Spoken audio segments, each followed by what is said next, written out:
यह प्रवचन परम पूज्य स्वामी श्री शरणानंद जी के द्वारा दिनांक 16 अगस्त 1954 को दिया गया।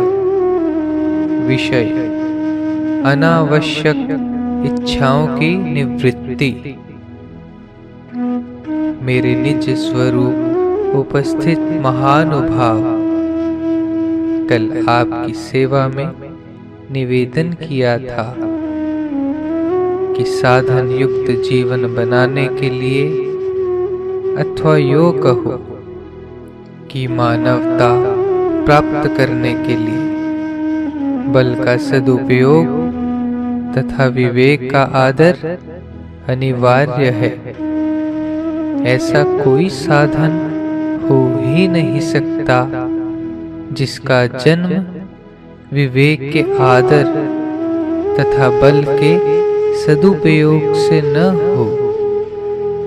जहाँ साधन की चर्चा की जाती है, वहाँ सबसे प्रथम यह आवश्यक होता है कि साधक अपनी वर्तमान वस्तु स्थिति का निरीक्षण करे, अपने दोष को अपने ज्ञान से सही सही जाने।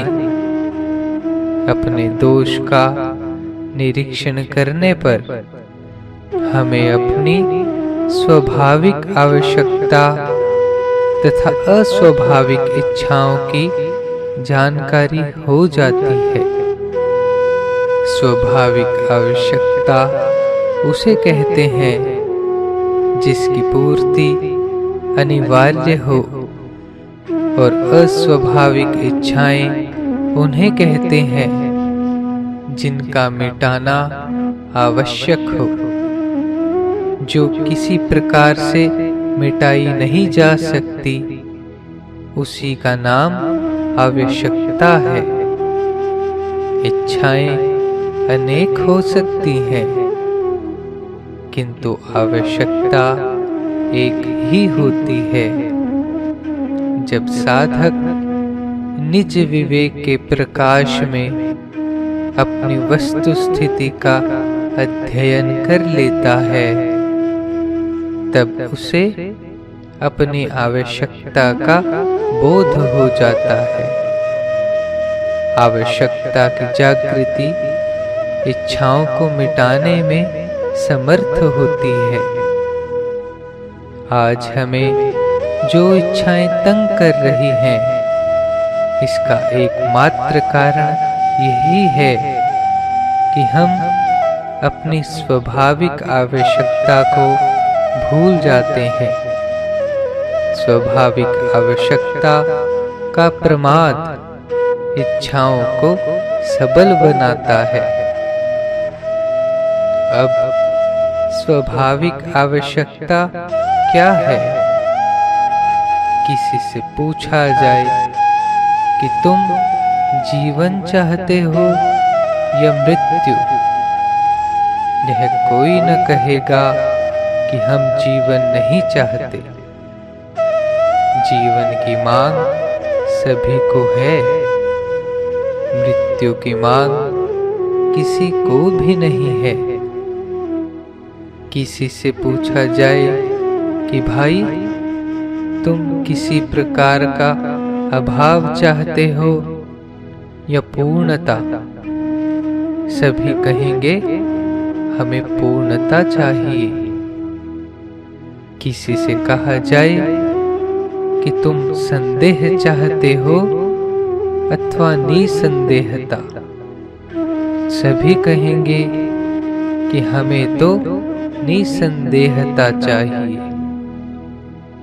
इससे सिद्ध हुआ कि निसंदेहता की मांग ज्ञान की आवश्यकता, पूर्णता की मांग आनंद की आवश्यकता और जीवन की मांग अमरता की आवश्यकता सिद्ध करती है। तीनों बातें तीन नहीं हैं। जिसमें जीवन है उसी में अमृतत्व है, उसी में ज्ञान है और उसी में आनंद है। कोई यह कहे कि इन तीनों के लिए हमें तीन चीजें अलग अलग प्राप्त करनी होंगी, तो ऐसी बात नहीं है। जो इन तीनों में से किसी एक को भी प्राप्त कर लेगा, उसे सभी की प्राप्ति हो जाएगी। कारण कि सत्य एक है, अनेक नहीं। किंतु सब मिलेंगे कब? जब हमारी स्वाभाविक आवश्यकता अस्वाभाविक इच्छाओं को खा जाएगी।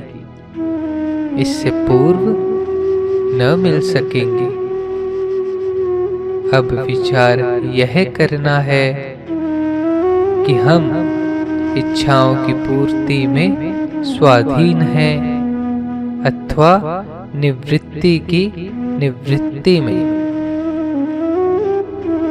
तो यह सभी भाई बहनों को मान्य होगा कि इच्छाओं की पूर्ति में हम उतने स्वाधीन नहीं हैं जितने कि इच्छाओं की निवृत्ति में। कारण कि यह सभी का अनुभव है कि सभी इच्छाएं पूरी नहीं होती, पर यह भी सभी का अनुभव है कि सभी इच्छाओं की पूर्ति होने पर भी प्राणी पुनः उसी स्थिति में आ जाता है जो स्थिति इच्छाओं की उत्पत्ति से पूर्व थी। इससे यह स्पष्ट हो जाता है कि इच्छाओं की पूर्ति का प्रयत्न कोई विशेष महत्व नहीं रखता। इससे यह सिद्ध हुआ कि इच्छाओं की पूर्ति एक बीच की अवस्था मात्र है, जो आदि और अंत में न हो, केवल मध्य में प्रतीत मात्र हो। वह अवस्था सुरक्षित नहीं रह सकती। अतः इच्छा पूर्ति का सुख सदैव नहीं रह सकता।